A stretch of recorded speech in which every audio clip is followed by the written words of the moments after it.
तो एका प्रकार नामाचा उच्चार रात्रंदिवस तुळशी माळ गळा गोपी चंदन टिळा हृदय कन्वळा वैष्णवांचा आषाढी कार्तिकी पंढरीची वारी साधन निर्धारी आन नाही तुळशी माळ गळा गोपी चंदन टिळा हृदय कन्वळा वैष्णवांचा एका जनार्दनी ऐसा जाचा नेम तो देवा परम पूज्य जगी तुळशी माळ गळा गोपी चंदन टिळा हृदय कन्वळा वैष्णवांचा विठ्ठल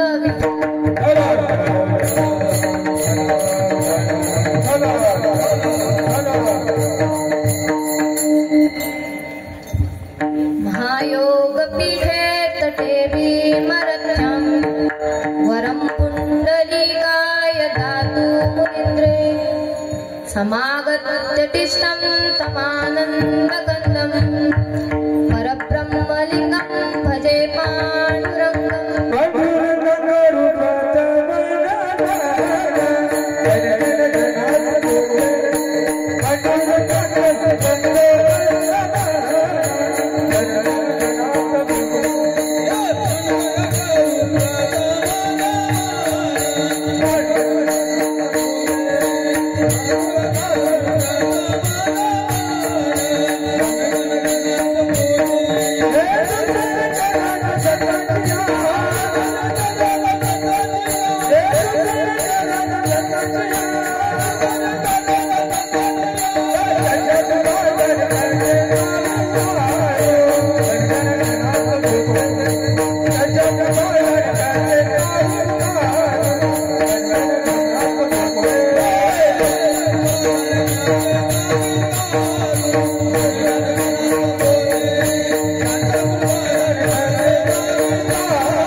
नमो सद्गुरु ज्ञान दीपा प्रकाशा नमो आद्य रूपा अनंता परेशा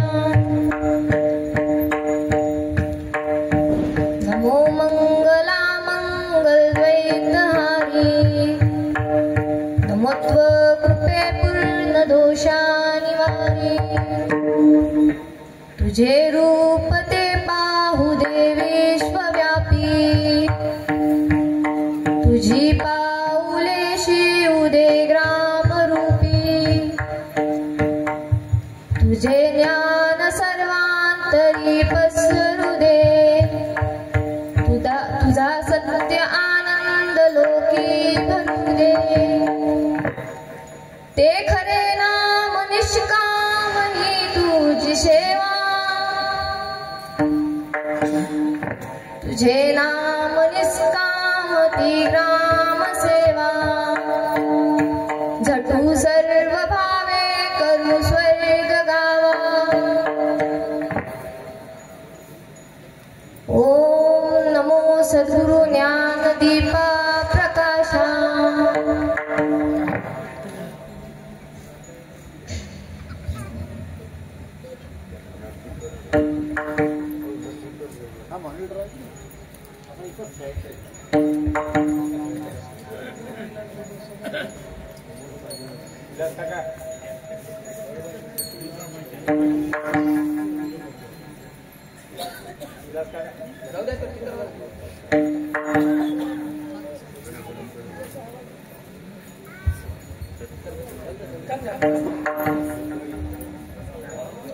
ओम नमो सद्गुरु तुकया ज्ञान दीपा ओम नमो सद्गुरु भक्त सच्चिदानंद रूपा ओम नमो सद्गुरु भक्त कल्याण मूर्ती नमो सद्गुरु भास्करा पूर्ण कीर्ती सेवे लागी सेवक झालो Oh,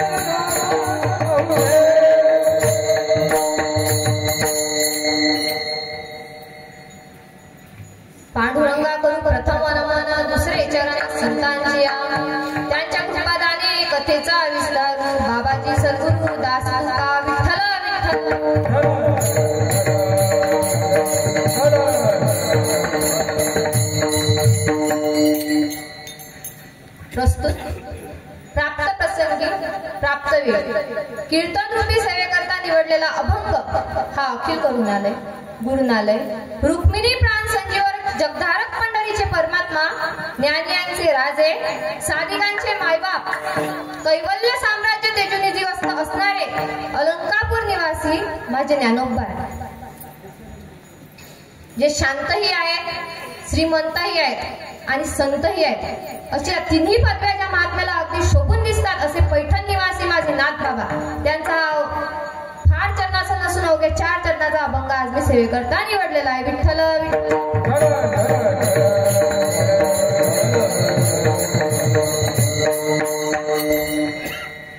कीर्तनाकडे वळण्यापूर्वी अल्पसा पर्याय द्यायचा तो म्हणजे असा.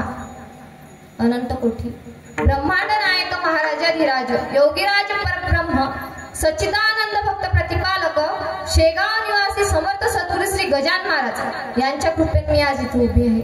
तसेच माझे आई वडील ज्यांनी अनमोल असा जन्म दिला, तसेच माझे गुरुवर्य ज्यांचा मला नाव घेण्याचा अधिकार नाही आणि तेवढी माझी स्फूर्ती सुद्धा नाही. माझ्या गुरुवर्या तरी सुद्धा तुमच्या समवेत तुमच्या परिचयाकरता मी माझ्या गुरुवर्यांचं नाव घेते. माझ्या गुरुवर्या हरिभक्त पारायण सारी सोनाली करते.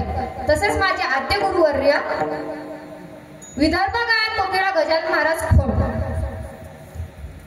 यांना सर्वांना व समस्त गावकरी मंडळींना व समस्त खाली बसलेले वर बसलेले चपला घालून आलेले पैदल आलेले चालत आलेले गाडीनं आलेले बायको सोबत आलेले नवऱ्यासोबत आलेले मी कशी कीर्तन करते हे पाहायला आलेले या सर्वांना माझा रामकृष्ण हरी. विठ्ठल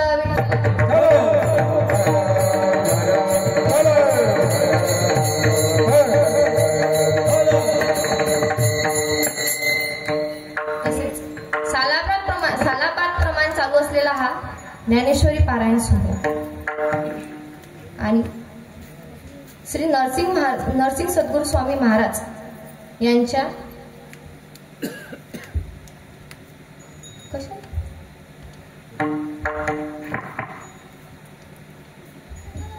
यांचे मूळ गाव आहे मूळगाव यांची जन्मभूमी.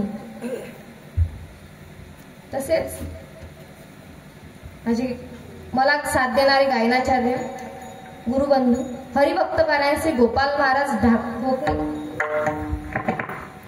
राहणार अकोला, श्री प्रकाश महाराज मेंगे हरिभक्त पारायण नरेश महाराज जवळ झाले नाही. तसेच मृदुंगाचार्य हरिभक्त पारायण श्री पवन महाराज ताळे, तसेच गायनाचार्य हरिभक्त पारायण बाळकृष्ण महाराज वाकोळे सर्वांच्या चरणी मी नतमस्तक होते आणि माझ्या कीर्तनाला सुरुवात करते. विठ्ठल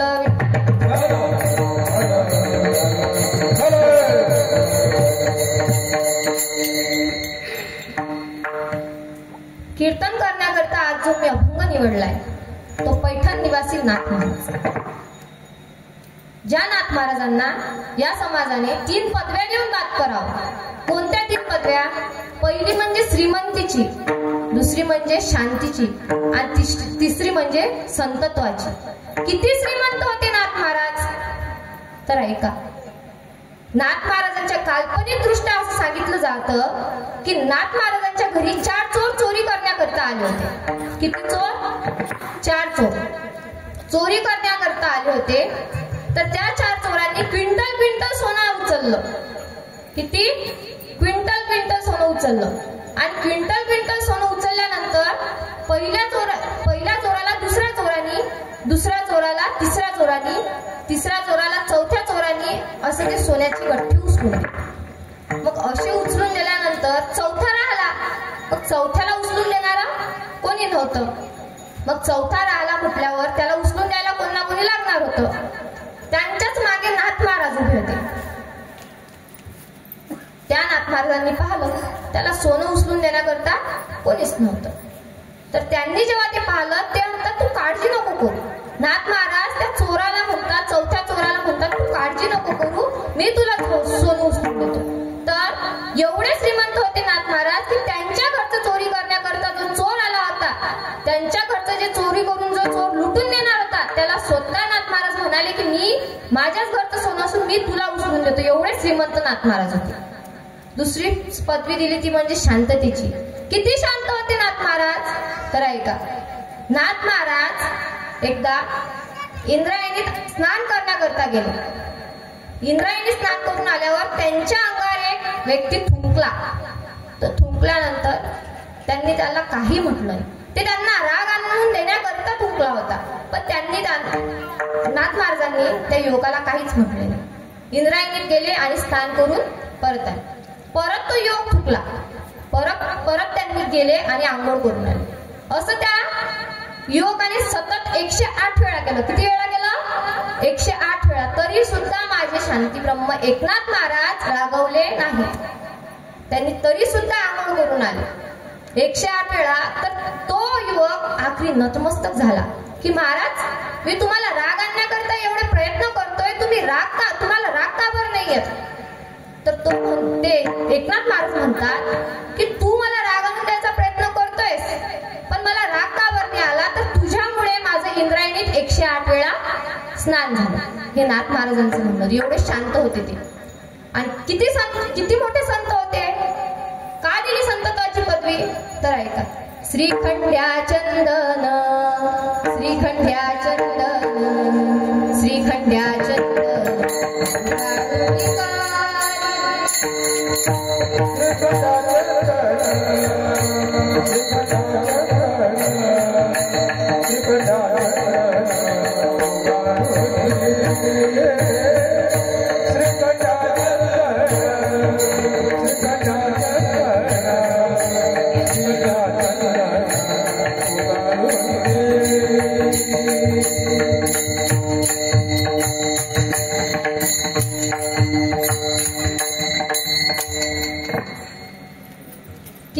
किती मोठे संत होते. तर ऐका. नाथ महाराजांच्या घरी स्वतः जगाच्या मालकानं, विश्वाच्या चालकानं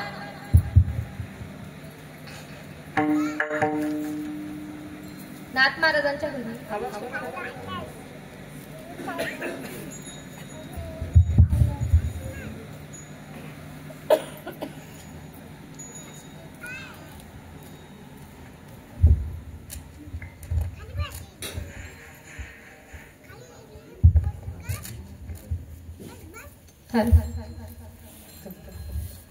तर नाथ महाराजांच्या घरी जगाच्या मालकाने, विश्वाच्या चालकाने कावडीने पाणी भरले. कशाने? कावडीने पाणी भरले. किती वर्ष? तर 36 वर्ष.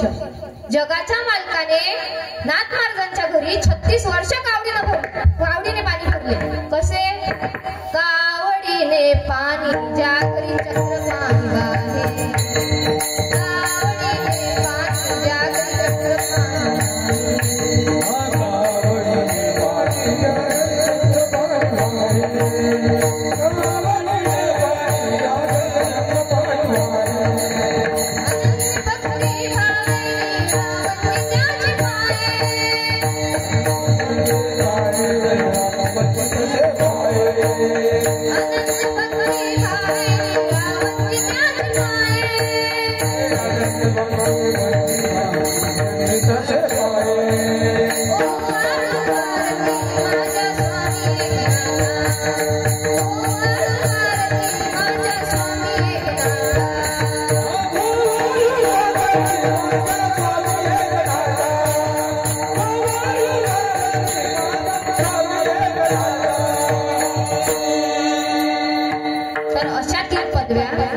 या जगाने नाथ महाराजांना दिल्या होत्या. पहिली म्हणजे श्रीमंतीची, दुसरी म्हणजे शांतीची, आणि तिसरी म्हणजे संतत्वाची.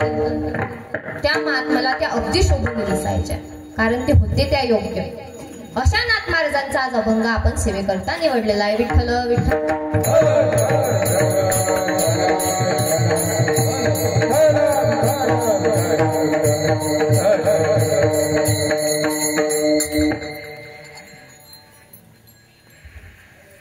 अशा नाथ महाराजांचा आपण सेवेकरता अभंग निवडलेला आहे. आणि ते नाथ महाराज कोण होते? तर नाथ महाराजांनी जे साहित्य या वारकरी संप्रदायाला दिलंय, ते इमारत, जी वारकरी संप्रदायाची इमारत आहे, त्या इमारतला पाया म्हणून दिलेला आहे. कसा तर ऐका. संत कृपा झाली इमारत फळाली, ज्ञानदेवी रचिला पाया, देणे उभारिले देवालया. ज्ञानातयाचा किंकर तेने केला हा विस्तार, जनार्दन एकनाथ खांब दिला भागवत. एकनाथ महाराजांनी भागवत रामायण लिहिलं, एकनाथ महाराजांनी गोंधळ लिहिले, एकनाथ महाराजांनी भारुड लिहिलीत. आपण नाथ महाराजांनी कूट अभंग सुद्धा लिहिलेत, पण नाथ महाराजांची कूट अभंग लवकर डोक्यात बसत नाही. ते जीव माया ब्रह्म जर सांगायला गेलं तर हे डोक्याच्या वरतून जातं. तर त्याला सोप्या सरळ भाषेत मायबोलीमध्ये नाथ महाराजांनी केलंय. कसं? भारुडाच्या भाषेत. कसं केलं? या शेजारीनं या शेजारीनं पर नाही केलं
मोठ्यात बोला ना, वाटते?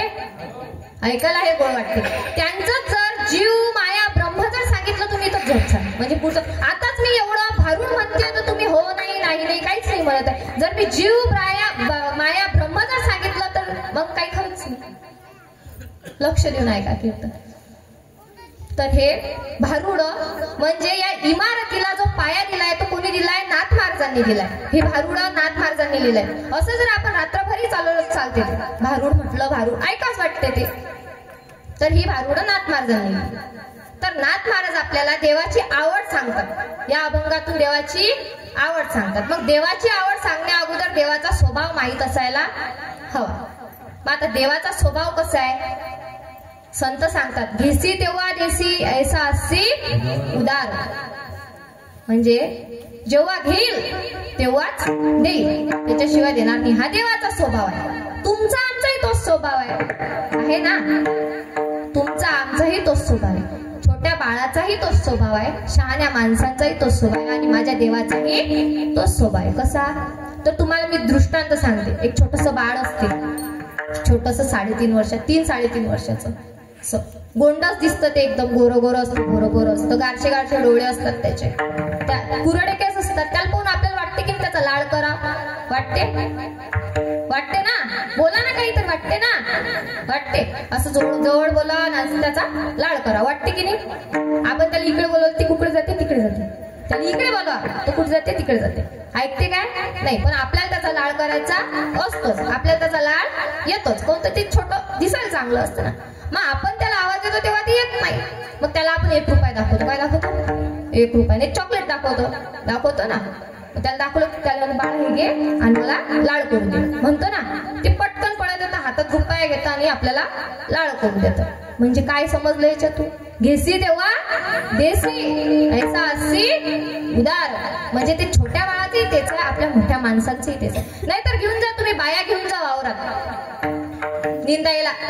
घेऊन गेला ना, आपण घेऊनही काम बरोबर नीट करत नाही. घेऊन सुद्धा करत नाही. बायाला जर निंदायला गेला ना, बाया निंदायला गेल्यानंतर ते जे गवत असते ना, ती निंदते आणि समोरच्या गवतावर माती टाकून समोर काऊन नाही करत ना व्यवस्थित. पैसा देऊन सुद्धा आपण व्यवस्थित म्हणजे घेऊन सुद्धा आपण व्यवस्थित करत नाही.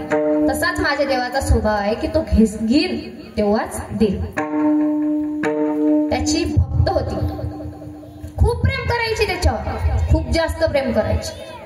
अशी तीच नाही तर तिचे 5 पती सुद्धा त्यांचं भजन करायचे.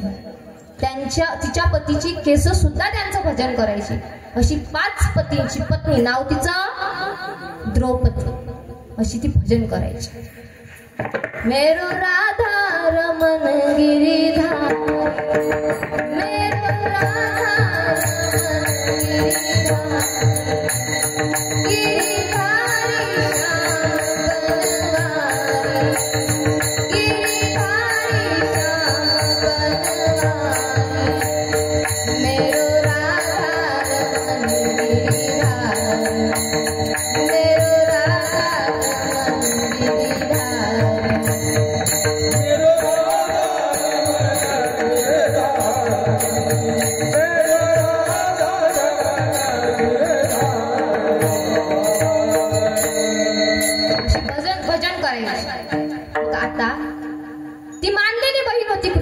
कोण होती? मानलेली बहीण होती. आता मानलेली बहीण त्या देवाला त्या देवाची जेव्हा करंगडी कापल्या गेलती, त्या देवासाठी त्याच्या ज्या पत्न्या होत्या, कृष्णदेवाच्या सर्व पत्न्या चिंदी शोधायला गेलत्या. काय करायला गेलत्या?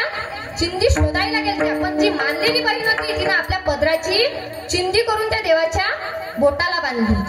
तर त्या देवाला त्या चिंदीच्या बदल्यात जेव्हा द्रौपदी हरण होत होतं त्यावेळेस साड्या दिल्या होत्या ना, माहितीये का? साड्या दिल्या होत्या. का दिल्या होत्या? जेव्हा घेतलं तेव्हा दिलं. पहिली चिंदी घेतली, नंतर साड्या दिल्या. म्हणजे जेव्हा घेशी तेव्हा देशी, ऐसा असती उदार. हा देवाचा स्वभाव. आणखी एका तर देवाला जेव्हा लागलं तेव्हा चिंदी बांधली. आणि चिंदी बांधत असताना कृष्णदेवासोबत उद्धवजी होते. कोण होते? उद्धवजी. तर जेव्हा द्रौपदीने आपली पदराकडनं साडी काढली आणि देवाच्या बोटाला गुंडाळली तेव्हा कृष्णदेव म्हणतात,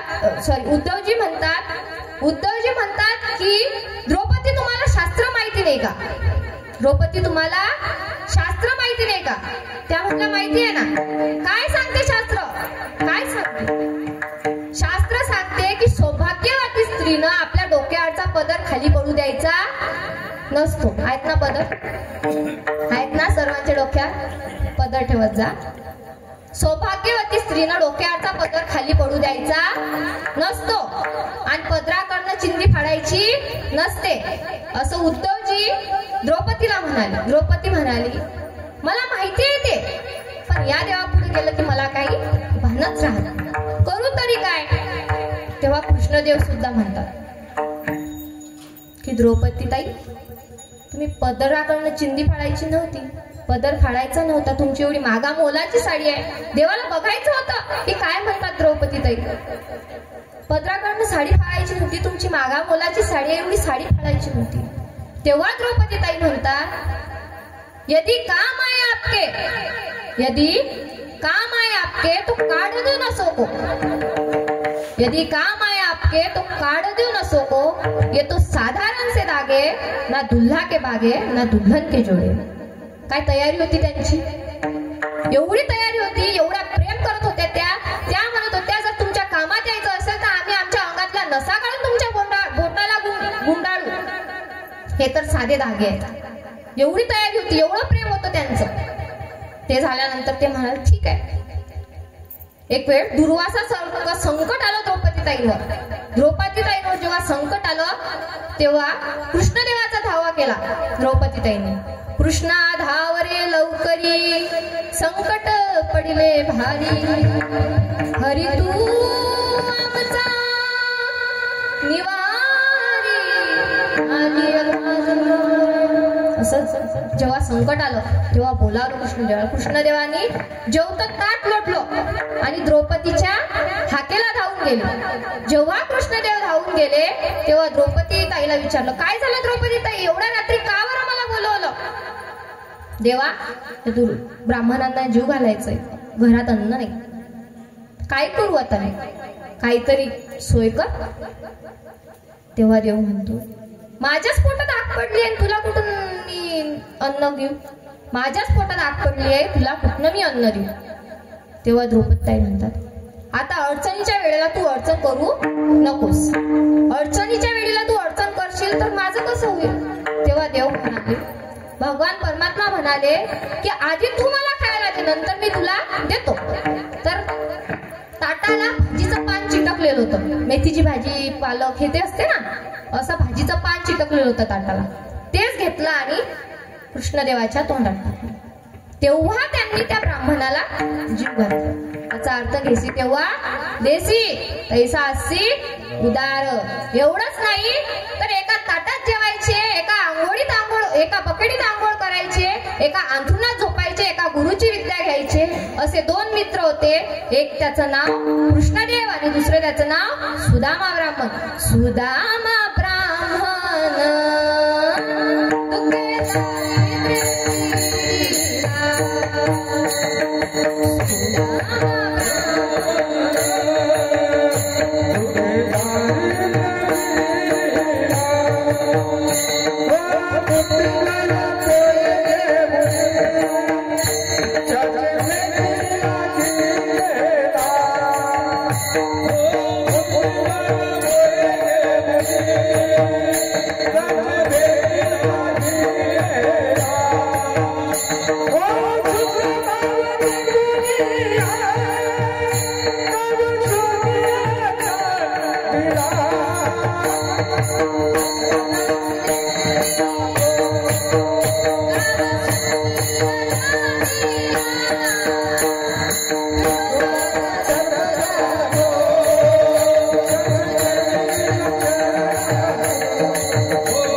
बालपणीचे मित्र होते कृष्णदेव आणि सुदामा ब्राह्मण. जेव्हा सुदामा ब्राह्मणाकडून देवानी मुठभर पोहे घेतले तेव्हा त्याला सोन्याचा घाव दिला, सोन्याची नगरी दिली.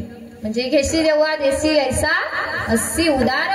देवानं त्यांच्या मित्राला नाही सोडलं, देवाने त्याच्या मानलेल्या बहिणीला नाही सोडलं, तर आपण खूप लांबचे. तेव्हा देवाची सेवा करत जा, देवाचं नाम चिंतन करत जा. देवाचा हा झाला स्वभाव, हा झाला देवाचा स्वभाव. आपल्याला देवाची आवड पाहायची आहे, तर देवाची आवड पाहायची आहे, तर देवाची आवड पाहण्याकरता आपल्याला नाथ महाराजांचं घ्यावं लागेल. नाथ महाराजांच्या घरी घेसी देवा देसी ऐसा अस्सी उदार असं म्हटल्यावर नाथ महाराजांच्या घरी या देवानं 36 वर्ष कावडीनं पाणी भरलं. मग काय दिला असेल मोबदला, काय पगार ठरला असेल देवाला महिन्याचा किंवा वर्षाचा? 36 वर्ष जर का पाणी भरलं तर मग महिन्याचा किंवा वर्षाचा काय पगार ठरला असेल देवाला? की देवानं 36 वर्ष नाथ महाराजांच्या घरी काम करावं. काय मोबदला दिला असेल? तसा नाही देणार ना देव, तसा नाही भरणार ना कावडीने पाणी. तर शब्द दिला होता या जगाच्या मालकाने, नाथ महाराजांच्या पूर्वजांना शब्द दिला होता. कोणाला दिला होता? भानुदास महाराजांना. भानुदास महाराज हे नाथ महाराजांचे पूर्वज, त्यांना शब्द दिला होता. कसा दिला होता शब्द? जेव्हा विजयनगरचा राजा कृष्णदेवराय, विजयनगरचा राजा कृष्णदेवराय जेव्हा पंढरपुरात आला तेव्हा भान विसरून गेला. भान विसरून गेला आणि देवाला पाहून म्हणाला की मी इथून न जावं किंवा मी इथंच थांबावं किंवा तुम्ही माझ्या सोबत चालावं असं मला वाटतंय. देवाला पाहून विसरून गेला होता कृष्णदेवराय. तर देवाने त्याच्या भक्तीवर प्रसन्न होऊन आपल्या पंढरपुरात जसं मंदिर आहे ना, तसंच कर्नाटकामध्ये तसंच कर्नाटकामध्ये मंदिर आहे. पंढरपुरात जसं मंदिर आहे तसंच कर्नाटकात आहे. तर देव म्हणाला मी तुझ्या भक्तीला प्रसन्न होऊन देव कृष्णदेवरायासोबत गेले होते कर्नाटकाला. तिथं तसंच मंदिर आहे, सोन्याच्या कुंपात सोन्याच्या बेडीत देव राहायचा. पण त्या देवाला तिथं करमत नव्हतं. कारण तिथं मळकलेले कपडे, पताका घेऊन चालणारे वारकरी, त्यांची शिदोरी ते नव्हतं. सोन्याचा घास, सोन्याचे ताट, सोन्याचा दरवाजा, सोन्याचं मंदिर असं होतं. बंद याच्यात राहायचं. देवाला तिथं करमना. देव म्हणाला मला माझ्या पंढरपुरातच जायचंय. तेव्हा भानुदास महाराजांच्या स्वप्नात येऊन भानुदास महाराजांना सांगितलं होतं की तू मला घ्यायला ये. तेव्हा भानुदास महाराज गेले कर्नाटकामध्ये आणि भानुदास महाराजांनी ते देव कृष्णदेव तिथून आणून म्हणजेच पांडुरंग परमात्माला विटेवर उभं केलं. कुठं? पंढरपुरात. तेव्हा भक्त प्रसन्न झाले आणि म्हणू लागले लावण्याचा गाभा त्रैलोक्याची शोभा विटेवर उभा पंढरीये.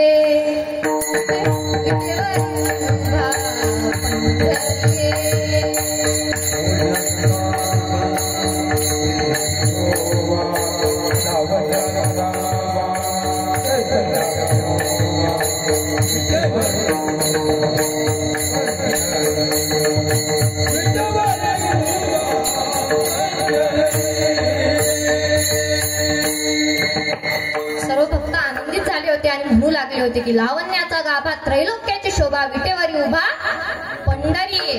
असे भक्त आनंदाने नाचू लागले होते जेव्हा पांडुरंग परमात्माला पंढरपुरात आणलं होतं. आणि आणलं कोण होतं तर भानुदास महाराजांनी. तेव्हा भानुदास महाराजांना भगवान परमात्मा म्हणाले, पांडुरंग परमात्मा म्हणाले की मी तुला शब्द देतो की तुझ्या पिढीत तुझ्या घरची चाकरी करण्याकरता येईल. असा शब्द भानुदास बाबाला कोणी दिला होता? पांडुरंग परमात्माने दिला होता. आणि तो शब्द पूर्ण करण्यासाठी देवाने नाथ महाराजांच्या घरी कावडीने पाणी वाहलं. कावडीने पाणी ज्या घरी चक्र पाणी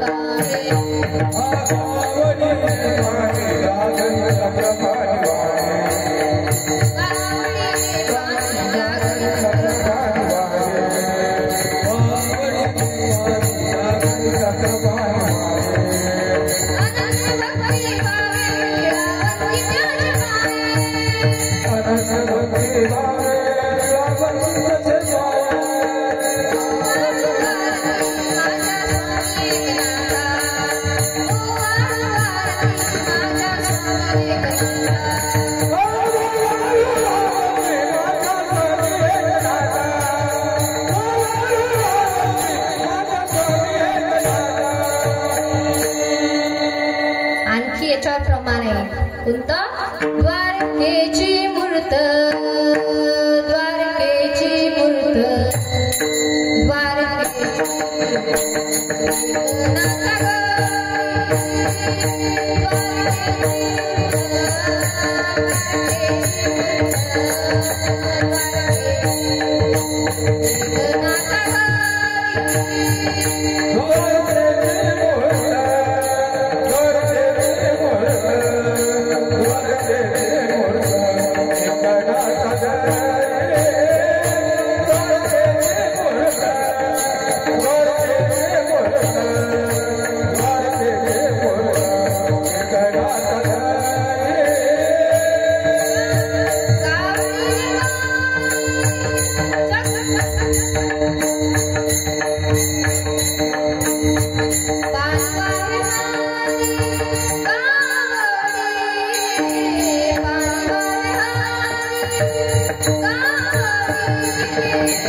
पूर्वजांची पुण्य ती फळाला आली होती. कोणाच्या? नाथ महाराजांच्या. नाथ महाराजांची भक्ती त्यालाही कारण होतीच, पण नाथ महाराजांच्या पूर्वजांची पुण्यही फळाला आली होती. म्हणून देवाने नाथ महाराजांच्या घरी कावडीने पाणी वाहलं होतं. आणि नाथ महाराजांकडे असाच एक वेळ एक माणूस विचारणा करता गेला की मी खूप प्रयत्न करतोय, माझ्या यशाच्या पायरीवर चढण्याचे मी खूप प्रयत्न करतोय, पण माझी यशाची पायरी पारच होत नाही, मी करू तरी काय? तर नाथ महाराज सांगतात की देवाला जे आवडते ते तू कर. नाथ महाराज म्हणतात देवाला जे आवडते ते तू कर.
देवाच्या नामाचा उच्चार आवडतो. आता आवड पाहायला जर गेलं, आवड हा शब्द फार महत्वाचा आहे. आवड जर पाहायला गेलं तर आपल्याला आधी लहान बाळाची आवड, नंतर मोठ्यांची आवड, नंतर संतांची आवड आणि नंतर देवाची आवड असं पाहायला. आवडीचे खूप प्रकार आहेत. आवड जर पाहायची गेली तर प्राण्यांची आवड, आपली आवड, देवाची आवड, संतांची आवड. आवडीचे खूप प्रकार पडतात. लहानांची, महिलांची, पुरुषांची, सर्वांचे वेगवेगळे, म्हाताऱ्यांची, सर्वांची वेगवेगळी आवड आहे. आता पाहायला गेलं तर लहान लेकराची आवड. लहान लेकराला काय आवडतं? खोड्या करायला आवडतात ना. लहान लेकराला खोड्या करायला आवडतात. मग एक वेळ एकादशीचं कीर्तन होतं महाराजांचं. गावाचं नाव नाही सांगत होतं. महाराजांचं कीर्तन होतं एकादशीला. ते महाराज गेले एकादशीचं कीर्तन करायला. कीर्तन झालं, दुपारचं कीर्तन पार पडलं आणि नंतर महाराजांना पाटील आले बोलवायला. गावाचे पाटील आले बोलवायला की बा आमच्या घरी चहा घेण्याकरता चला. महाराज म्हणले आता गावचा पाटील आहे, मन मोडायला पुरत नाही. गेले महाराज त्यांच्या घरी. पाटलाला 2 पोरं होती, म्हातारपणात झालेली 2 पोरं, खूप खोडकर. त्यांच्यासारखं खोडकर अख्ख्या गावात कोणीच नव्हतं. गावकरी म्हणायचे हे जर एका कोपऱ्यात सापडले तर दिसूच देणार नाही. एवढे खोडकर लेकर होते. गेले महाराज त्यांच्या घरी. महाराजांना पाटीलबाई सोफ्यावर आणि पाटीलबा स्वतः खुर्चीवर बसले आणि सांगितलं, पाटलीनबाई चहा करा असं सांगितलं. तोपर्यंत महाराज बसले. तिकडून त्यांचं कार्टं पळत आलं. महाराजांचं मोठं कार्टं पळत आलं. दणकन सोप्यावर बसलं. जसं दणकन सोप्यावर बसलं तसं दणकन महाराज वर. 2 घंटे छताला चिटकले, खालीच आले नाही. मग आले कशी इकडून. आल्यावर ते कार्ट बसलं बाजूला. थोड्या वेळ बसलं शांत. थोड्या वेळ शांत बसल्यानंतर लागलं ते महाराजांची पिशवी काय असं तसं तसं असं. कोरोना नंतरचं कीर्तन होतं ते. महाराज म्हणले ना, नारळ घेतलं, खाऊ घेतला तर हरकत नाही, पैशाचं पाकिट घेतलं तर मग काय करावं? घर जायची अडचण नाही, फशी ना आपलं घर जायला. महाराज राहिले महाराजांनी त्या चिंकोळा घेतला. महाराजांनी त्याने चिंकोळा घेतला. त्यानं कुईकर केलं ना की बाजूला झालं. ते बाजूला झालं आणि असं वटार महाराजांनी पाहायला लागलं. महाराज म्हणजे त्याच्या म्हणण्याचा अर्थ तर मी बदला लेकर छोडूंगा असं ते पाहायचं, असं वटारू वटारू पाहायचं. महाराज म्हणजे थांब ना बाप्पा, आता पहिलंच तर कीर्तन केलं कोरोना झाल्यानंतर, एवढं पार पडते. ते कायच खोडकर होतं ना, गावातले खोडकर म्हटल्यावर मग काय बसलं बस. महाराज आता पहिले महाराज लोक कसे होते, डाळ्या मिश्या सर्व असायचं, शेंडी गिंडी असायचं. ते राहिलं की महाराजांच्या मिशी संग खेळायला लागले. मिशी वडे, काही वडे, दाढी वडे. महाराजांच्या डोळ्यातून पाणी आलं. आता ते केस वळल्यावर पाणी येत नाही तर काय, पाणी आलं त्याच्या डोळ्यातून. पाणी आल्यावर पाटील बा सांगा नाही आले लेकराले, ऐकत नाही राजू, किती कुचित पोरगा. त्यामुळे जाऊ द्या महाराज, त्याला झोका खेळायची सवय. महाराजांच्या पेक्षा झोका आते काय, पाळण्याचे दोऱ्या आत्या काय. महाराजांना पाटील म्हणाले नाही, जाऊ द्या महाराज, त्याला झोका खेळायची सवय. महाराज म्हणले म्हणून काही फायदा नाही. राहिला चहा आला.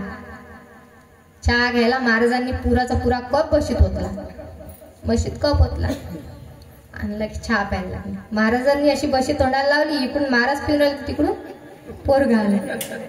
इकडून महाराज फुर्र करायचे, तिकडून ते सर्र करायचे. असं महाराजांचा चहा पिणं चालू झाला. चहा पिणं चालू झाला. थंडीचे दिवस होते. महाराज म्हणा बाबू तू दुसऱ्या याच्यात पेना. नाही महाराज मला तुमच्याच सोबत चहा प्यायचा. महाराज म्हणले बर, माझ्यासोबत चहा पे. पिऊ लागला. थंडीचे दिवस होते. असे महाराज म्हणूनच राहिले त्याने, भाऊ पेन दुसऱ्याच्या, तुम्ही पेशल देतो ना, मी पेत नाही, तू पे. नाही ना महाराज मला तुमच्याच सोबत प्यायचं.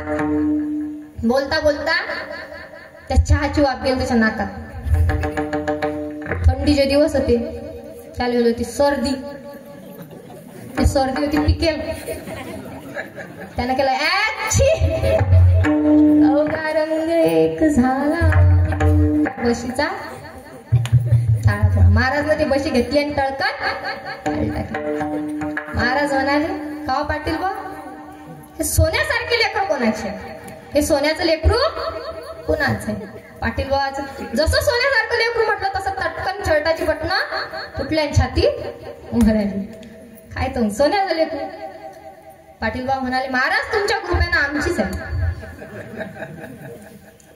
महाराज म्हणतात, बरी आमची कृपा आमच्याच मळ्यावर आली. किती आहेत तुम्हाला असे सोन्याचे तुकडे.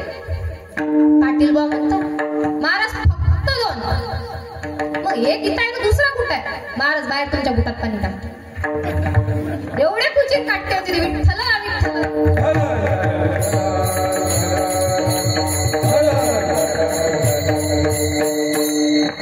एवढे कुचिन पट्टे होते. महाराजांनी आपला बिस्तर आवरला. महाराज हे झाली लेकरांच्यावर, खोळकर होते ना ते लेकर, ही झाली लेकरांच्यावर. आता बायांना काय आवडतं, महिला मंडळ काय आवडतं, सोनं की साडी. साडी. यांना सकाळी तुम्ही एक काम करा, असं सकाळी शोरूम म्हणजे शोरूम नाही दुकान असतं ना साडीचं, त्याच्यावर नेऊन सोडा. 9 वाजता सोडलं की संध्याकाळी 6 वाजताच घरी येशील. तुम्ही झोपलात का जेवलात की तेल नेऊन सोडा. फक्त ते तिथं सोडल्या की ते घरचं काहीच टेन्शन नसते. आम्हाला की उपाशी ते साडी पाहू द्या. संध्याकाळी 6 वाजेपर्यंत दुकान बंद होईपर्यंत. एवढी साड्यांची आवड असते. साड्यांची आवड याच्या सखल असते. आता आम्ही खरं सांगू का, माझ्याच म्हणजे माझ्याच जीवनातलं सांगू का, मी आई आणि बाबा आम्ही गेलो दुकानात साडी पाहिली. दिवाळीची आता दिवाळीची साडी पाहायला गेलो. आम्हाला एक साडी आवडली. त्या साडीत छद्र होतं बरं. साडीला छद्र होतं, पण जीव टाकला त्याच साडी जायचा. घ्यायची तिथं तेच साडी. आखरी भाव कमी करून घेतली, पण घेतली तेच. ही खरी गोष्ट आहे बरं, खोटी नाही, खरी गोष्ट आहे. या दिवाळीची आम्ही घेतली तेच साडी. असा जीव बाईचा अटकत असतं. एवढंच नाही तर संक्रांती असते की बाईची संक्रांत. आपण संक्रांतला जातो बाईच्या घरी, वानं घेऊन जातो की नाही. मग वानं घेऊन जातो, तो कुकू इकडे असते की तिकडे असते की मधात असते. इकडे तिकडे असते ना, असते की नाही. काऊन असते. महिला मंडळ काऊन असते. कुका ध्यानच नाही ना, असं लावायला ध्यान नाही, ते साडीवर ध्यान असते. साडी कोणती घातली, कशी घातली, कितीची आणली, कुकार ध्यान नसते. आणखीन बायला आवडतं ते म्हणजे सोनं. सोन्यासाठी बाया स्वतःलाही गहाण ठेवतात, पण सोनं पाहिजे. अशीच एक गोष्ट आहे एका बाईची. ती होती पाटलाचीच बायको. चांगली अमीर होती बिचारी. मग तिनं या संक्रांतीला नथ केली होती. किती ग्रॅमची केली होती? 2 ग्रॅमची. तिनं नथ केली. मग नथ केल्यावर पुढची संक्रांत आली. पुढची संक्रांत आली. ते म्हणाली तिच्या पतिदेवाला म्हणाली अहो पप्प्याचा बाप ऐका ना, अशी म्हणाली. आता बाईचा उभा बसते, बाईच्या पुढे माणसाची तर काही चालत नाही. ते पप्प्याचा बाप माझा ऐका ना. ते म्हणाले बोला ना. ते म्हणत मला ना नथ करायची होती, या संक्रांतला मला नथ करायची होती. पप्प्याचा बाप म्हणला मागच्याच तर संक्रांतला करून दिली तुला. नाही ती थोडी लहानच झाली 2 ग्रॅमची, मला 5 ग्रॅमची करायची. किती ग्रॅमची करायची आहे? 5 ग्रॅमची. मग पप्प्याचा बाप म्हणाला ती तुझ्या चेहऱ्याच्या मानाने मोठी, तुम्ही माझ्या चेहऱ्याचा माप नका करू, तुम्ही मला 5 ग्रॅमची नथ करून द्या. असं बाईचं असतेच, बाईच्या पुढे माणसाची चालत नाही. ठीक आहे म्हणलं.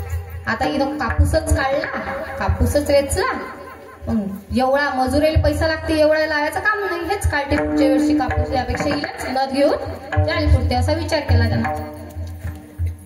आणली नथ करून, नथ घातली, कपाडात जाऊन पाय मी कशी दिसते, मी कशी दिसते, मी कशी दिसते असं चालू तिचं कपाडात पावतो. मग कपाडात पावतो चालू ते झालं. मिरवलं तिनं सर्व टाळ्यातल्या बाया बनायला चाला ना, घरीच्या आग्याले चाला ना, आमच्या घरीच्या आग्याले चाला. काय कायसाठी? नथ दाखवायसाठी. आणल्या चहा प्यायला बोलून. त्या बाया बसल्या, चहा पिला. कशी दिसते हो आता माझी नथ? अगं बाई लक्ष्मीच दिसते तू तर. कशी दिसते हो काकू माझी नथ? अगं बाई खूपच सुंदर दिसते. चहा पिणं झाला, त्या बाया बाहेर गेल्या, भुताळासारखं दिसते म्हणतात. चहा प्यापर्यंत लक्ष्मी सारखी दिसत होती, तीच घराच्या बाहेर गेल्यानंतर काय दिसत होती? भुताळासारखी दिसतच होती. एवढी मोठी नथ, नाक केवढंस एवढंस आणि नख एवढी मोठी एवढी मोठी, भुताळासारखी दिसत नाही तर काय. मग त्याला दाखवली. त्याला म्हणतात पप्प्याचा बाप बघा ना माझ्या नाकातली नथ कशी दिसते. त्याला समजलं गणित जरा चुकलंय, तरी तो काय म्हणाला हो मस्त दिसते म्हणते. तिने ते नथ घेतली आणि ठेवून दिली. दुसरा दिवस निघाला, संक्रांतीचा दिवस तो. संक्रांतीच्या दिवशी तिला नथ घालूनच जायचं होतं संक्रांत मध्ये बायला दाखवायसाठी. नथ पाहिला, सर्व साज शृंगार केला. आमच्या संतांच्या भाषेत कसा केला? संतांच्या भाषेत केला त्यांनी. 3 नथ केला. पुतळ्या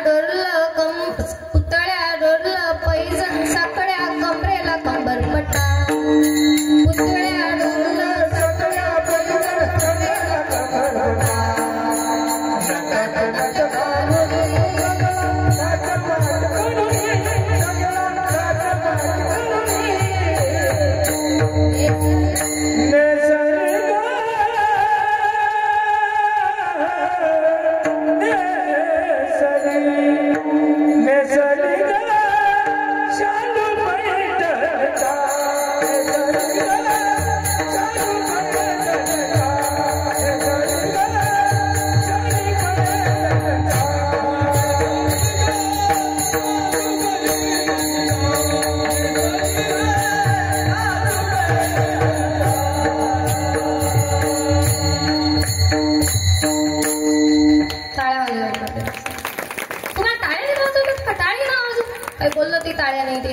टाळ्याने तशी भजनातही टाळ्याने टाळ्या तर वाजवत का? भजन करायसाठी हात दिले, टाळ्या वाजवल्या पाहिजे माणसाला. वाजवत जा टाळ्या, वाजवा टाळ्या. कायसाठी वाजवले म्हटलं म्हणून वाजत जात केला. ते थाटमाट सर्वच केलं. कंबरपट्टा घातला, पैजण घातलं, साखळ्या घातल्या, डोरलं घातलं, सर्वच केलं, सर्वच केलं. पण नथ पाहिला ना सापडी, ठेवली तर ठेवली अलमारी उसकली. पण जेवढ्या याच्यात ते सामान ठेवत होती तेवढे उसकलं, ते काही दिसली नाही. तिने मोठ्यान करू लागलं पप्प्याचा बाप. त्याला वाटलं मेली की काही. तिने मोठ्यानं हल्ला गेला. तो आला, काय झालं? माझी नट दिसत नाहीये. काय झालं? दिसत नाहीये. जाऊ दे मग, जा आणि घेऊन, काही नसते होत. नाही ना मला नथ घालूनच जायचं होतं. का बरं? मला सेल्फी काढायची होती नथ सोबत. त्या बाईला नथ सोबत सेल्फी काढायची होती, त्यासाठी ते नथ पाहत होती. तो म्हणला जाऊ दे ना. नाही ना मला नथच पाहिजे. अरे नथ नाही सापडत आहे. नाही ना मला नथच पाहिजे, मी नथ घातल्याशिवाय जाणारच नाही, नाही तर सण गेला खड्ड्यात. म्हणजे सोन्यापुढे सणाचं महत्व नाही. तिची नथ हरवली होती. तो लय दांगडो केला तिला घरात, लयच दांगडो केला. पप्प्याचा बाप मला नथ पाहिजे ना, पप्प्याचा बाप मला. त्याचा डोकं अर्धा. तो म्हणला एक काम कर, नथ पाहिजे ना, गपचूप घरात बसते झाला. ती संक्रांत ती गपचूप घरात बसली पण गेले हो. ती संक्रांत नसल्याने गेले. नथ पाहिजे होती. तिचं घराने एकच, पप्प्याचा बाप मला नथ, पप्प्याचा बाप मला नथ, एवढंच. तो म्हणला त्याचं डोकं खराब झालं बिचाऱ्याचं. दिवसभर माणसाला काम करणं, घरी येऊन तुमचे घराने ऐकणं. ते खरोखर आहे बरं, ते दृष्टांत नाही आहे, खरोखर आहे ना. आहे काय? बोला ना, ऐकाय आहे ना. घरी येऊन घराने ऐकाच लागतात. किती काही काम करून करा, ऐका लागतात ना. ते जेवताच्या ताटावर बसलं घे आणतात, मला हे पाहिजे होतं, मला माहेर जायचं होतं, मला असं करायचं होतं. ते जर जेवण राहिलं तो म्हणते मी अर्धी भाकर जेव की राहू देऊ. तसंच असते ना, असते ना, असते की नाही. हा म्हणतात तरी गोष्ट आहे, हसते हसते. तर मग तो म्हणला ठीक आहे, त्याचं डोकं खराब झालं बिचाराचं, काय ते. तो म्हणला ठीक आहे, तू चहा ठेव, मी सोनाराला सांगतो की तुम्ही दुकान उघडं ठेवा, मी तुला दुसरी नथ करून आणतो. ती म्हणते ठीक आहे. ती गेली चहा करायला. चहा करायला गेली, पाणी टाकलं, साखर टाकली, पाणी टाकलं, दूध टाकलं आणि लगे चहा पत्ती टाकली. साखर टाकायला गेली तर त्या साखरेच्या डब्यात नथ सापडली. जशी ती नथ सापडली तशी ते करते पप्प्याचा बाप मोठ्यानं. म्हणजे तिचा ठाव ठिकाणा पप्प्याचा बाप मोठ्यानं तिचं अडलं आणि ती चिटकली शेगडीले. बरंच झालं ती चिटकली. तर ती बाई राहिली. काय झालं? तुम्ही ते आणलं होतं ना. जेव्हा तिनं म्हटलं तुम्ही ते आणलं होतं तेव्हा त्याचे 7 गेले आणि 5च राहिले. काय आणलं होतं नेमकं? मग तुम्ही आणली होती. काय आणली होती? नथ आणली होती ना, ती नथ सापडली. तो म्हणला बरं झालं. मग तेव्हा तिनं ती नथ घातली, तेव्हा ती हटमाट घालली. म्हणजे बाईचं सोनं आणि साडी याला सोडून दुसरं काही आवडत नाही. एक सांगितली ती म्हणजे लेकराची आवड, दुसरी सांगितली ती म्हणजे महिलांची आवड, तिसरी ती म्हणजे पुरुषांची आवड. विठ्ठल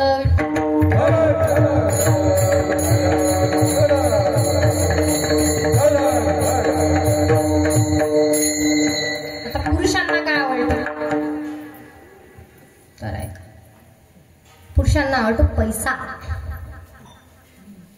पैशाशिवाय काहीच नाही. पैसा आवडतो माणसाला.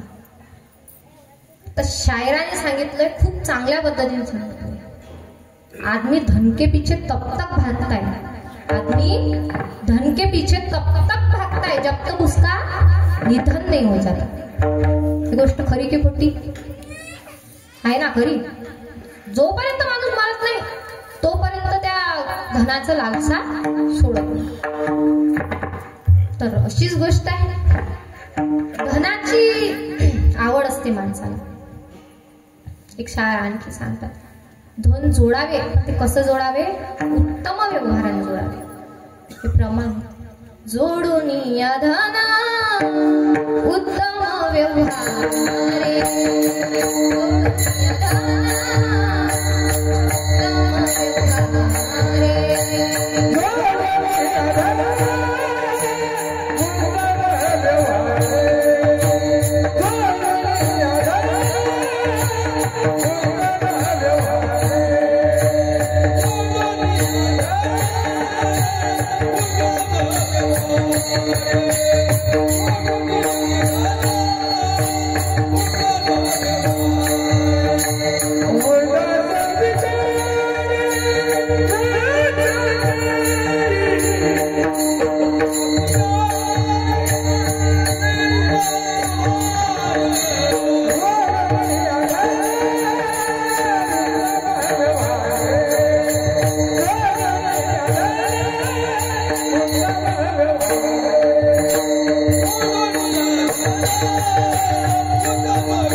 Hare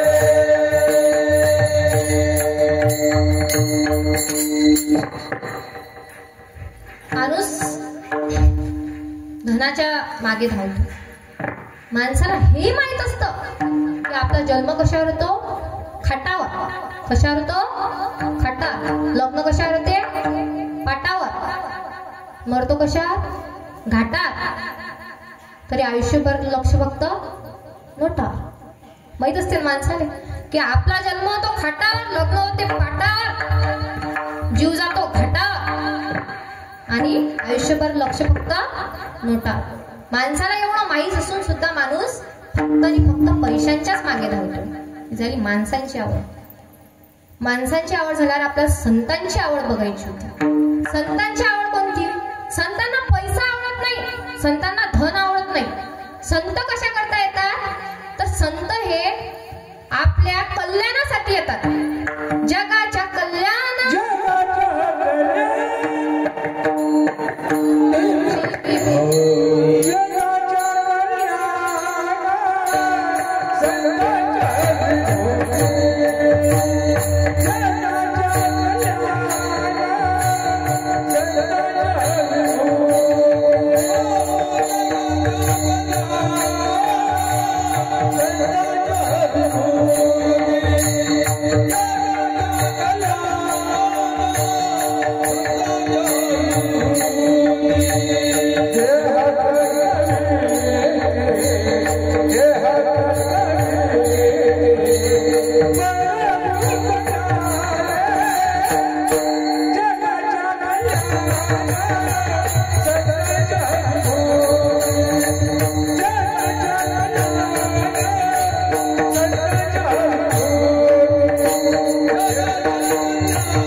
जगाच्या कल्याणाकरता.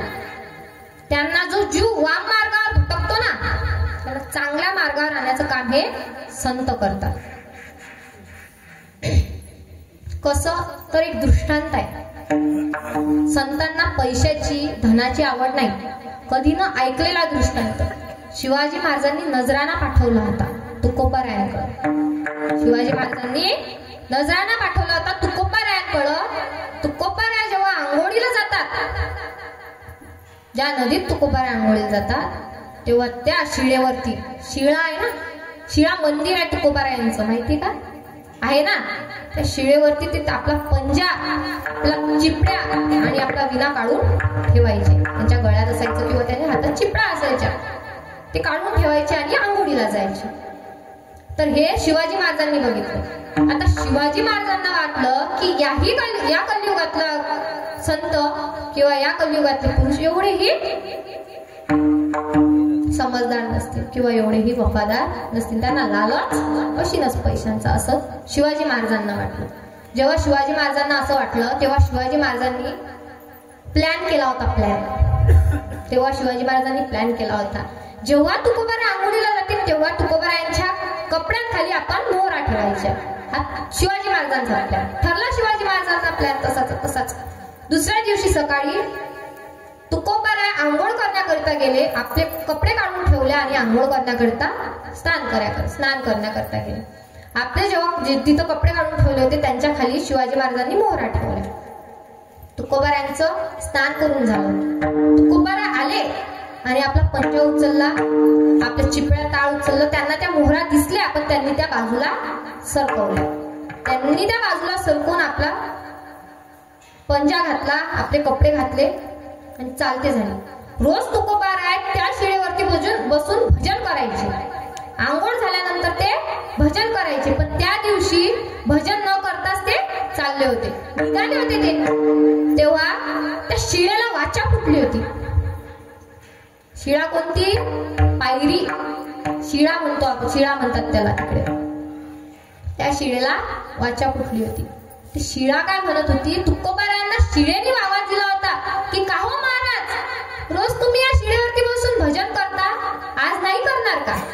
अशी शिळेला वाचा फुटली होती. जशी ज्ञानोबारायांनी रेडाला वाचा फोडली होती, तशी तुकोबारायांनी शिळेला वाचा फोडली होती. ती शिळा म्हणते की का हो महाराज, आज नाही का करणार या शिळेवरती बसून भजन? तर तुकोबाराय त्या शिळेला म्हणाले, माता मी रोज या शिळेवरती बसून भजन करतो, मी रोज या शिळेवरती बसून भजन जर करतो तरी तुमच्या बुद्धीत जर काही फरक नसेल पडत तर माझा या शिळेवर बसून भजन करण्यात काही अर्थ सुद्धा नाही, असे तुकोबाराय त्या शिळेला म्हणतात आणि निघून जातात. म्हणजे संतांना पैशाची आवड आहे का? नाही. त्या मोहरा होत्या तरी त्याची आवड पडली का? नाही. ही झाली संतांची आवड. संत फक्त आणि फक्त जो वाम मार्गावर भटकणारा जीव आहे तो जीव चांगल्या मार्गावर आणावा एवढंच फक्त संतांना वाटतं. विठ्ठल विठ्ठल.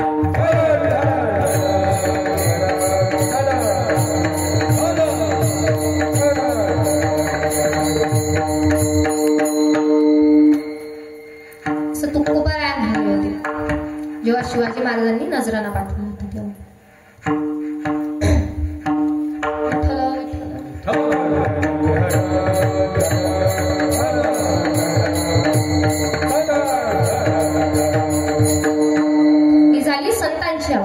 आता आपल्याला देवाची आवड बघायची.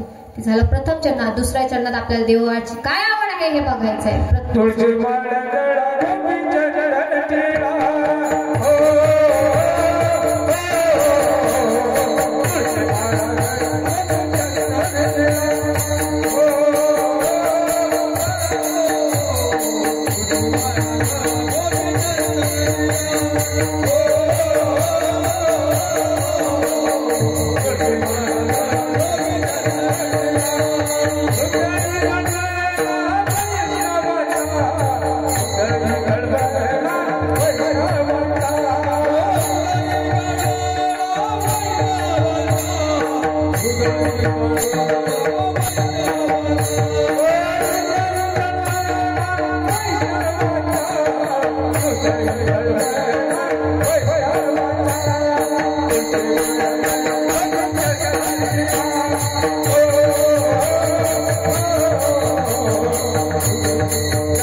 मी संस्थेत शिकतो, मी वाजून पाहिलेलं आहे. ते सोपं नाही. ते जेवढं सोपं दिसते, जेवढं वाजते तेवढं वाजत नाही. ते आपण किती काही जोरात वाजवलं ते वाजत नाही.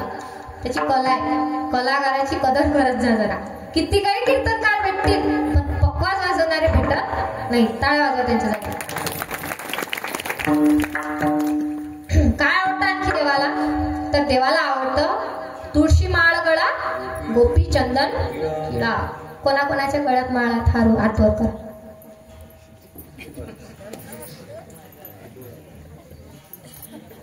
बोटावर मोजणे इतकेच लोक आहेत फक्त बोटावर. बाईच्या गळ्यात जास्त आहेत, माणसाच्या नाही. हो ना, तेच ना. नरसिंह महाराजांची मूळ जन्मस्थान पावन भूमी आहे. माळा माळा नाही दे की माळा घाला. तुम्हाला सांग काय, महाराज असेच कीर्तनाला गेलते. एक महाराज आहेत आमचे तिकडे संस्थेच्या घरचे. ते महाराज कीर्तनाला गेले आणि ते ना असाच हातवर करायला लागला की बा कोणाकोणाच्या गळ्यात माळा आहे ते हातवर करा. ते काय म्हणत की मी उद्याही येतो. असेच त्याच्या गावात कोणाच्याच गळ्यात माळणं त्यात बोटावर मोजणे इतके लोक होते. ते म्हणा ठीक आहे पण मी उद्या येतो आणि ज्यांच्या ज्यांच्या गळ्यात माळा दिसतील त्याला 5-5 लाख देऊ. ते महाराज होते इंदोरीकर महाराज सारखे महाराज होते. ते चांगले रईस होते घरचे. ते वाटलं खरंच देतात आपल्याला हे. ज्याच्या गळ्यात माळा दिसतील त्याच्या नावावर मी चेक देईन आणि मी नारदाच्या गादीहून आव्हान करून सांगतो असं ते म्हणाले. आता ते लोकांना समजलं की नारदाच्या गादीहून आव्हान केलं तर ते करतीलच. दुसऱ्या दिवशी महाराज आले आणि त्यानं पाहिलं करा हातवर कोणाकोणाच्या गळ्यात माळा आहे. अख्ख्या मंडपानं हातवर केलं. मग हातवर केल्यावर महाराज म्हणतात जैन हातवर केले की नाही ते मी आश्रमात नेऊन टाकतो. आश्रमात काऊन तर तुम्ही माळ करूया. तुम्ही घरी तुमचं होणार नाही देवधर्म, तुम्ही आश्रमात. तशाच तिनं माळा तळातळ तळून टाकल्या. त्यातले जे तोडणारे होते ते तोडल्या, पण त्यातला एक दोन जण राहिला. त्याला ताईले महाराजना खरोखर 5-5 लाख रुपये दिले. तुम्ही करता काय असं? माझ्याजवळ नाही बरं पैसे, हो पण करता काय? माझ्याजवळ पैसे घ्यायचे नाही. माळा घालत जा, देवाला तेच आवडतं. तुळशी माळ गळा, गोपी चंदन टिळा, देवाला हेच आवडतं. आणि त्याकरता माळी घालत जा आणि गोपी चंदन टिळाही लावत जा. आता तुळशी माळ गळा, आता तुळशीपासून माळीचं उत्पन्न झालं, तुळशीपासून माळ निर्माण झाली. आता तुळशीची निर्मिती कशी झाली माहितीये का? तुळशीची निर्मिती अशी झाली. राक्षस होता, जालंधर नावाचा राक्षस होता. तो राक्षसांचा राजा होता. त्याच्यापासून कोणत्याच देव जिंकूच नव्हता शकत. एवढा तो म्हणजे एवढी ताकद होती त्या राक्षसाच्या अंगात. ती कशामुळे होती माहिती का? त्याची पत्नी प्रतिव्रता होती. काय होती? पतिव्रता होती. तिचं पतिव्रता एवढं होतं की त्याच्यामुळे तिचा पती जालंधर हा कोणत्याच युद्धात हरत नव्हता. म्हणजे सौभाग्यवती स्त्रीचं कर्तव्य असतं प्रतिव्रता राहणं. डोक्याला टिकली लावा जा, आपण टिकली ते याच्यात चिटकवतो, त्याच्यात चिटकवतो, आरशात चिटकवतो, ते नका करत जाऊ. ते सौभाग्याचं लेणं असते बाईचं. पदर डोक्यावरचा खाली पडू देत नका. ते मी सौभाग्यवती स्त्रीचं हे भूषण असते, ते खाली नाही पडू द्यायचं. ती प्रतिव्रता होती. तिच्या प्रतिव्रतेमुळं त्या जालंधराला युद्धात कोणी सुद्धा हरवू शकत नव्हतं. मग असा जालंधर तो कोणाला आपल्या युद्धात आपल्यापुढे टिकून नव्हता देत. तेव्हा देवानी महादेवाला प्रार्थना केली. महादेवाला प्रार्थना केल्यानंतर महादेव म्हणाले, मीच त्याला वरदान दिलंय. महादेवाच्या आक्रोशातून जो निर्माण झाला होता, महादेवाचा आक्रोश जेव्हा महादेवाची जेव्हा ज्वाला ते समुद्रात पडली होती, जेव्हा नदीत पडली होती, तेव्हा त्याच्यापासून जे उत्पन्न झालं होतं ते जालिंदर होता. तोच पुत्र जालिंदर म्हणून मोठा राक्षस बनला होता. तर त्या राक्षसाला त्या शंकरजीचाच अवतार मानला जात होता समजा. तर मग काही फायदा नव्हता. विष्णुदेवाकडे गेले, विष्णुदेवाला प्रार्थना केली की देवा, या जालिंदराला हरवणं शक्यच नाही. हरवाव तर कसं हरवा? तेव्हा जालिंदर राजाला हरवण्याकरता विष्णुदेवाने जालिंदराचं रूप घेतलं होतं. आणि जेव्हा जालिंदर युद्धावर गेला तेव्हा विष्णुदेव जालिंदराचं रूप घेऊन जालिंदराच्या घरी आले. आणि तिची म्हणजे वृंदा नावाची पत्नी होती. तिचं नाव काय होतं? वृंदा. जालिंदराची पत्नी वृंदा होती. तिचं प्रतिव्रता भंग करण्याकरता विष्णुदेव घरी आले आणि तिचं प्रतिव्रता भंग केलं होतं. तेव्हा कुठं हिचा प्रतिव्रता भंग झाल्यानंतर तिकडे त्याचा मृत्यू झाला होता. तर तो मृत्यू झाल्यानंतर तिला जेव्हा माहित पडलं की आपली प्रतिव्रता भंग केली, असं जेव्हा वृंदाला माहित पडलं आणि ते विष्णुदेवाने केली, तेव्हा विष्णुदेवाला श्राप दिला होता. कुणी? वृंदाने. तेव्हा ते शालिग्राम झाले. कोण झाले? शालिग्राम. विष्णुदेव शालिग्राम झाले होते. आणि तेव्हा लक्ष्मी माता आल्या होत्या वृंदाकडे की माझ्या पतीला माझ्याकडून सुटका, त्या शापातून सुटका करा. तेव्हा लक्ष्मी मातेने अशी प्रार्थना केल्यानंतर वृंदाने त्यांना तर मुक्त केलं, पण स्वतः आपलं दहन करून त्या एका वृक्षात निर्माण झाल्या. त्या वृक्षाचं नाव हे शालिग्राम मधून जेव्हा विष्णुदेव बाहेर निघतात तेव्हा विष्णुदेवाने बनवलं होतं, विष्णुदेवाने दिलं होतं वृंदाला नाव, ते म्हणजे तुळशी माता. विठ्ठल विठ्ठल.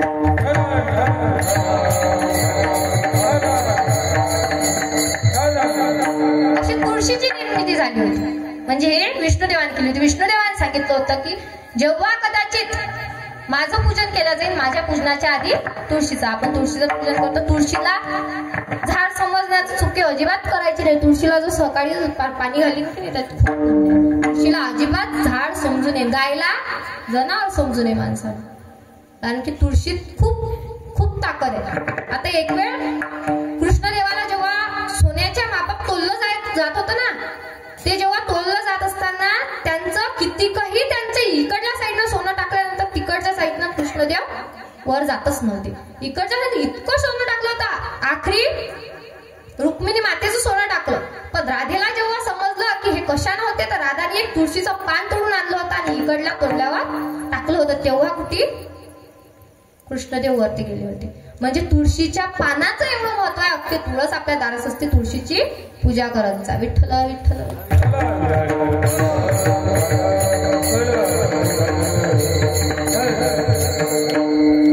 हे झालं तुळशी माळ गळा.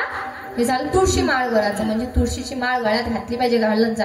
पुढच्या वेळेस जर कदाचित तुमच्या आशीर्वादाने मला संधी मिळाली या गावात कीर्तन करायची, तर मला माळा एकूण 5 जणांच्या गळ्यात तरी शिल्लक दिसू द्यायचा.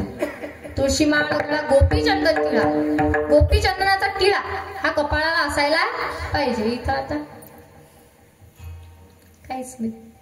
गोपीचंदन टिळा. गोपीचंदन हे कुठं मिळतं माहितीये का? गोपीचंदनाची निर्मिती कशी झाली माहिती का? जेव्हा आपण वृंदावनला जातो ना, वृंदावनला जात असताना मधात तळ लागतं. ते तळ कशामुळे बनलंय माहितीये का? तिथं जेव्हा कृष्णदेवाच्या ज्या भक्त होत्या, म्हणजे त्या गोपिका होत्या, त्या भजन करत करत वृंदावनला चालल्या होत्या. कशा करता? कृष्णदेवाच्या भेटी करता. तर जेव्हा त्या वृंदावनला चालल्या होत्या तेव्हा त्या भजन करत होत्या. कोणतं भजन करत होत्या? मैं तो सुध बुध खोई ते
मैं तो सुध बुध खोई तेरे प्यार में. तेव्हा गोपिका आपला संसार करून सुद्धा कृष्णदेवाच्या भेटी करता गेला. संसारात राहून माणसाचा परमार्थ होत नसतो. संसारात राहून माणसाला परमार्थ होत कधीच नाही. तरी सुद्धा गोपिका आपल्या संसारात राहून देवावर प्रेम करायच्या आणि देवाच्या भेटी करता जेव्हा वृंदावनला चालल्या होत्या तेव्हा पाणी अन्न म्हणजे त्याचा त्याग करून त्या चालल्या होत्या. भजन करता करता ज्या ठिकाणी गोपिकांचा मृत्यू झाला ना, त्याच ठिकाणी तळ होतं. त्या म्हणजे तळ निर्माण झालं होतं आणि त्याच तळाचं नाव पडलं गोपीचंदन टिळा. तिचं जी माती आहे ती चंदन बनली आणि तिथं नाव पडलं हे गोपिकांचं, म्हणून ते गोपीचंदन टिळा आहे. आपल्याला जिथंही चंदन मिळेल हे कुठचं असते? त्या तळ्याचं असते. गोपीचंदन टिळा हा त्या वृंदावन धामकडचा असतो. कारण तिथं गोपिकांचा मृत्यू झाला होता. तिथंच गोपिकांनी प्राण सोडला होता. गोपीचंदन टिळा. तुळशी माळ गळा. गोपीचंदन टिळा. हृदय कनवळा वैष्णवांचा. म्हणून हृदय कनवळा म्हणजे तुळशी माळ गळ्यात, गोपीचंदनचा टिळा कपाळावर आणि हृदयात कनवळा हा वैष्णवांचा पाहिजे. माणसाच्या नेहमी सतत मुखात नाव कोणाचं पाहिजे? तर देवाचं. देवानं आपल्याला नरदेह दिला कशासाठी दिला? भजन करण्याकरता. हात दिले कशा करतात? टाळी वाजवण्याकरता. मुख दिलं कशा करता? फक्त देवाचं नामस्मरण करण्याकरता. हे देवाने फक्त देवाचं काम करण्याकरता दिलं. आपण त्यातलं काही सुद्धा करत नाही. आपण संसारात गुंतून राहिलोय. फक्त संसारात हा परमार्थ होत नसते. संसारात राहूनही परमार्थ करायचं असेल तर फक्त एवढं राम राम राम राम एवढंही म्हटलं तर खूप झालं. माणसं राम राम म्हणतात. कोण म्हणतात माहितीये का? राम हा एकच वेळ कोण देत म्हणत? राम राम कोण म्हणतात? 2 वेळ कोण म्हणतात? मैरट कारण याचं. राम राम म्हणतात, राम कधीच म्हणत नाही. कारण राम राम म्हणायच्या एका रामचं जर कॅल्क्युलेशन केलं, एका रामचं जर वैज्ञानिक दृष्ट्या जर पाहिलं तर एका रामचं 56 हे प्लस येते. म्हणजे 1 राम 56 वेळ. तर दुसरा राम 56 आणि 56 108. राम राम म्हणण्यात किती वेळा नाम जपून राहिला? 108. म्हणून राम राम म्हणतात. विठ्ठल विठ्ठल.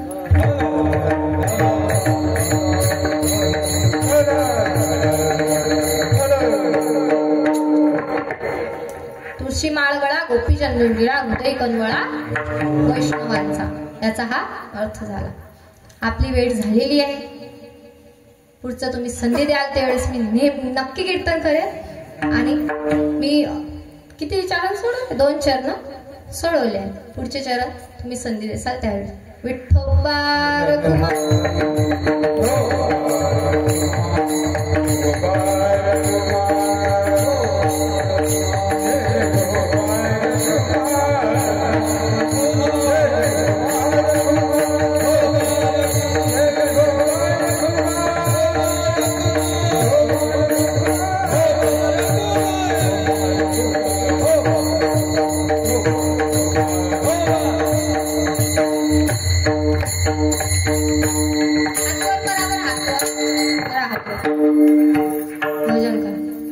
जय राम श्री राम जय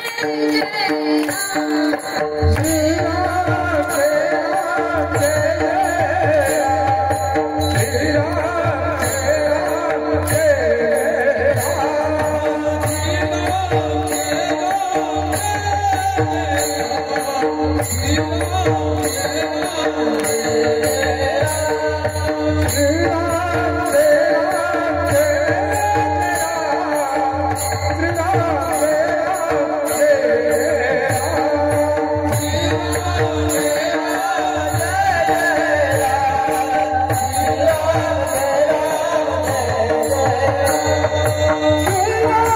श्री राम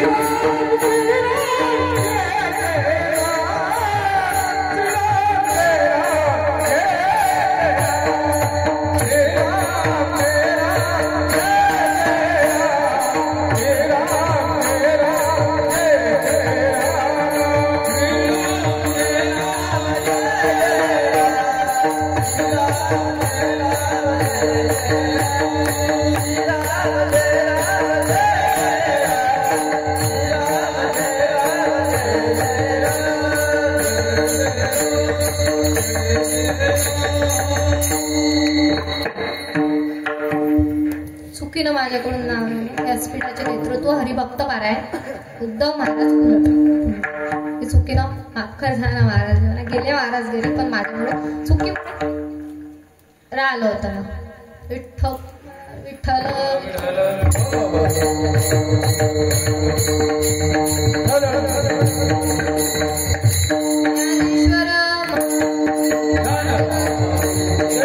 ज्ञानेश्वर